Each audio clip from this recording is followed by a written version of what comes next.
Gives us 3 years, 36,000 miles again to bend in the Bolt with a bit more range, upgraded cameras, just a few extra features. So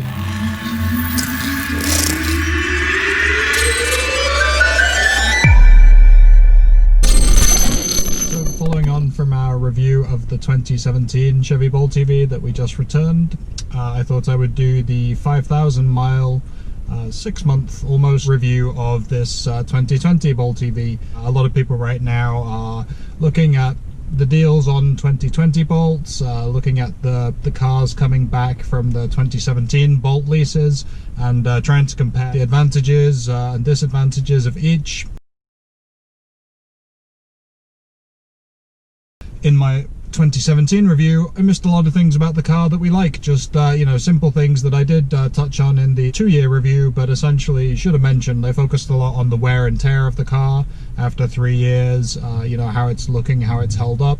Didn't necessarily mention how it's fun, it's still, you know, something we love to drive, and why we got into the 2020. This is still, you know, incredibly fun to drive. I'm fully aware that it lacks the, you know, immediate punch of the Tesla.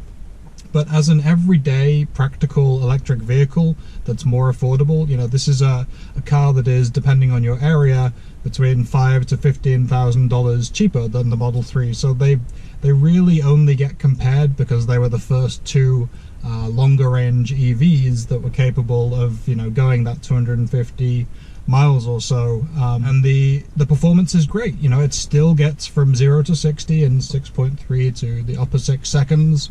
It's nippy around town. So I've covered those things before in other videos, but I thought the 5,000 mile mark on the 2020 Bolt EV was a good opportunity to, you know, give our impression on the car as it is, and then jump specifically into why we still enjoy the 2020 and the advantages it has. So that performance aspect is important on the Bolt. It has the other competitors, you know, either down or very close depending on the tests you see. You know, some people have tested the Hyundai Kona Electric and it's been very similar or a little bit faster than the Bolt acceleration. But in everyday driving, you know, for the practicality, it has all the things you need to zip around on, you know, city driving and on the highway. So one aspect of the 2020 Bolt EV compared to previous model years that really had to take some time to digest was the ride quality. It does seem to be less stiff in the suspension. It's a slightly softer ride than the 2017 model that we had. That could be just because that was an early model year and one of the first produced, or, you know, it could just be they've made some tweaks to the suspension that have improved it. But certainly we have some bumpy roads around here that previously you would have felt the shock go right through your body, and now there's a slightly softer ride. So we've touched on the upgrades, we've touched on the performance. Linking into the upgrades is the range. You know, when I went down to Texas, honestly, I was not that impressed with how much more you know, range or mileage I could get out of it. It didn't seem to be a whole lot of difference in winter conditions, especially early on, and then the Texas speeds are a little higher, so you're, you know, pounding down the interstate at 80 miles an hour or so, and you just, you know, it still seemed very similar, or not even as good in some cases as the range that I'm used to in the 2017 Bolt EV. As we've got through into spring and now into summer, that's become much clearer how much more we're getting. You know, the 66 kilowatt hour pack compared to a 60 kilowatt hour, and you know, question mark over how much of that was usable in the 2017 Bolt EV. How much you can actually get on that makes a difference, and we've gone on this recently, you know, in the summer months to 64, 65 kilowatt hours on a single charge. And it's you know, you're getting close, you're getting the low flash on the GOM, but you know, it's still running, you're still getting all the performance down to that last 5%. You can start to see in summer months that you're really going to get a significantly improved range. So I do think we're going to get more out of this. I expect us to be able to go 200 miles comfortably on the first leg of a road trip, maybe even push to 210, 215. You don't want to be down to the point where it's shutting off, obviously, but if you can get that 200 to 210 miles in your first stint, that's 3 solid hours of driving at speeds around our area. So pretty happy with that, and that'll be something that we can use to stay on the road a little bit longer and use the cheaper electricity from the home charging and go a bit further on that first leg of driving.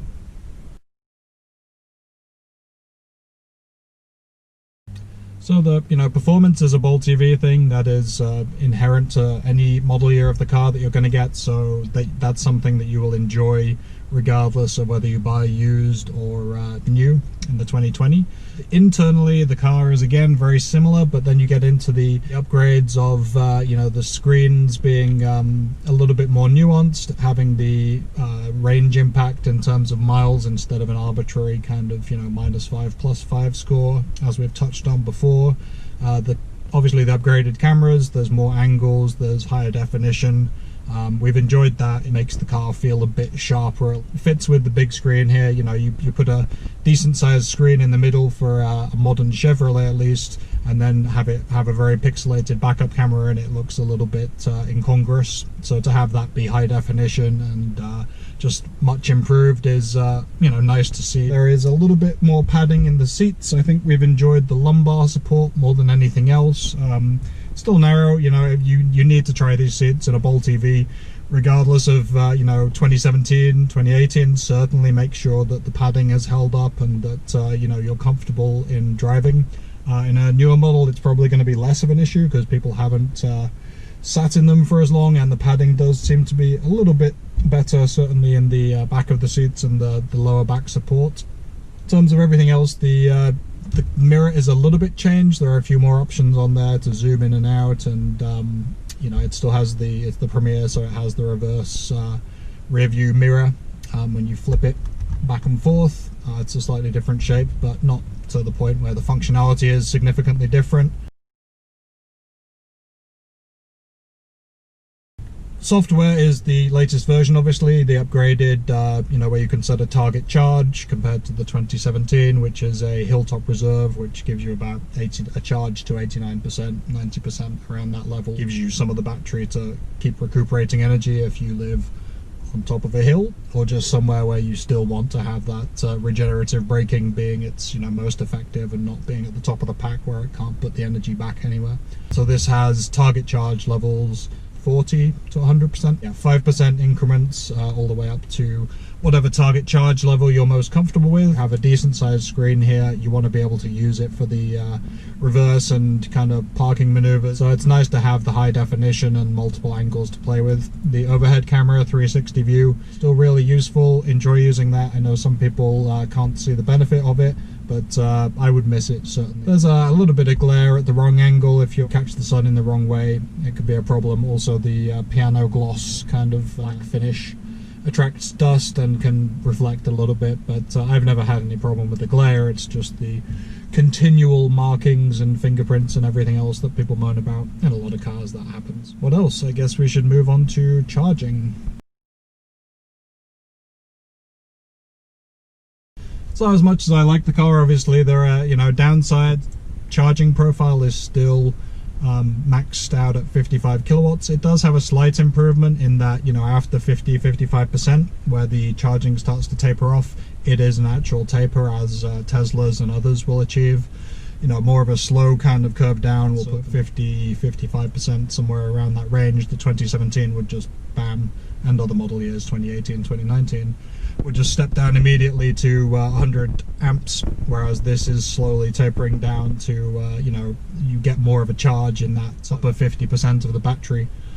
55 kilowatts is now slow, relatively. I mean, if you look at everything that's coming out, it's to be expected, because this car's design is 5-6 years old now, but it is what it is. You can't say that 55 kilowatts, which is for about half the battery, you get 100 miles in half an hour of charging on a capable station. But nowadays that's starting to be on the very, very low side. We go back to that limited comparison, but the Model 3 is now going to charge on Virgin 3 superchargers at 250 kilowatts. It's just not in the same league even. But at the end of the day, other cars, the Kona Electric and Kia Niro EV, are capable of closer to 75 kilowatt. It's only an incremental improvement for me on those cars, but once you get up to the likes of the e-tron, of course, because it's expensive, but the future vehicles with the Marquis, potentially the VW ID4, you're going to get between that 110, 115 kilowatt minimum up to 150 kilowatts. So the next generation of cars with which the Bolt EV will be competing, if it stays in its current form, will be able to charge 2 or 3 times faster, which is a problem because, you know, some people want to go on road trips. I want to go on road trips, and it's slower than I'd like. It's not impossible. It's certainly, with kids, not even that inconvenient, to be honest. But if we could get the car charged and forget about it in half an hour, and then anything else after that is on you because you want to stop, I'd rather not be waiting for the car. So, you know, that's a con. Clearly, when you consider, you know, are you going to be going on road trips? Is this your only car? How fast do you need to do these trips? Would you benefit from something that is, you know, closer to a Tesla or an e-tron or one of the future models that you might want to wait for? A couple of things that aren't quite so nice. I'm sure the 2017 had a slightly nicer steering wheel. Maybe it just feels different, but the leather seemed to be a little smoother and more comfortable on the 2017. 2017 had rear door locks on the passenger side and the driver side, so you could open it, you know, all doors from that side.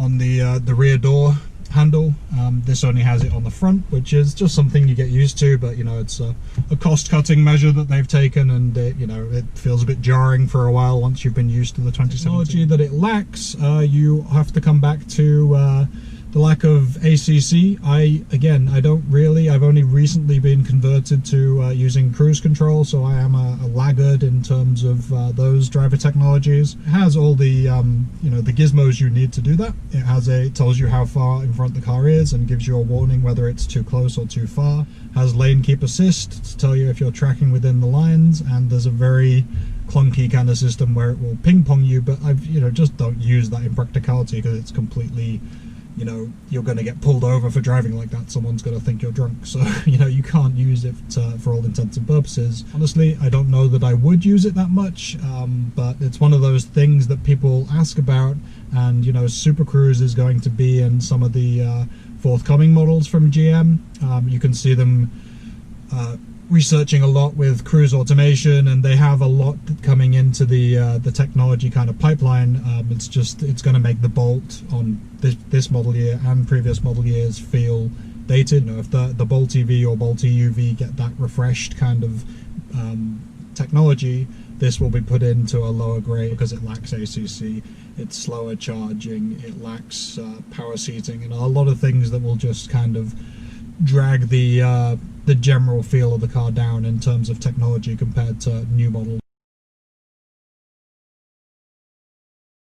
I think the biggest accolade I can really give to the 2020 Bolt EV is that we don't feel like we're missing out on anything for models that have been released in the meantime. You know, I don't wish that we had a 2020 Hyundai Kona electric, really. I don't wish that we had a Kia Niro EV.